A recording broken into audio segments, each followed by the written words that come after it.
I don't understand the verdict at all. We're exhausted, and we're disappointed. And, I never really had a client quite like Charlie Lynch. And what was the mood of the courtroom like when the verdict was read? It looked pretty somber and surprised to me, but I was so shocked myself I wasn't really looking at the courtroom. Tanaka and Guy Iverson sat with Lynch as the clerk read the verdict. Reuven Cohen and John Luttrell, the other two members of the defense team, sat at the same desk. The first count was read, guilty. Luttrell and Cohen each put a hand on Lynch's shoulder. The second count was read, guilty. Lynch closed his eyes tightly. It took several minutes for the clerk to read the verdicts for the 5 counts. We found Mr. Lynch guilty on all 5 indictments.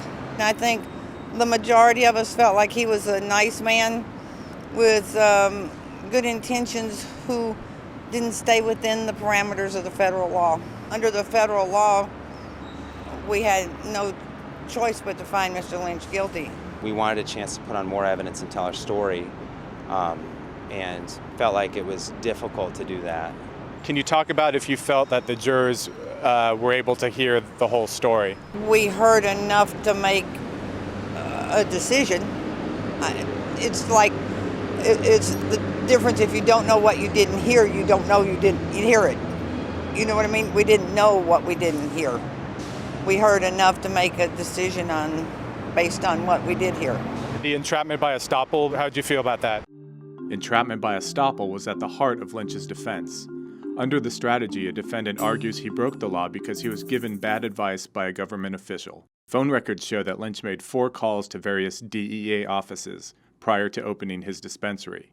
He says he asked the DEA what it was going to do about medical marijuana dispensaries and explained he was thinking of opening a dispensary of his own. No one from the DEA answered Lynch's questions until he spoke to a 5th DEA employee, who, Lynch says, told him it was, quote, up to the cities and counties to decide how they wanted to handle the matter.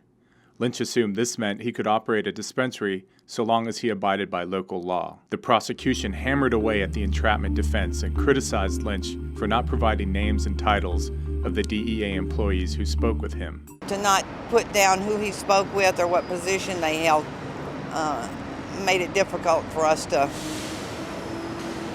believe that there was entrapment by estoppel.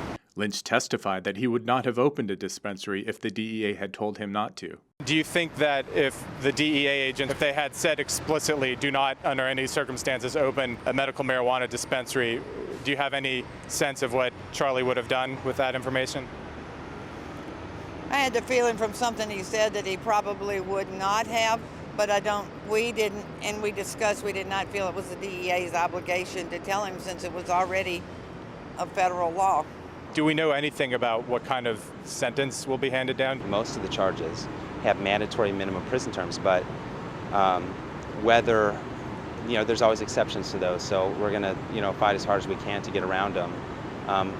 I think very few people would think that it's fair to put Charlie in prison. Does the jury, do they have any sense of what kind of penalties Lynch faces now? We have absolutely none. Would they think that it would involve prison time or lots of prison? I have no idea. Based on just all the counts and everything, he could conceivably spend the rest of his life in prison. If that's what you say, I have no idea.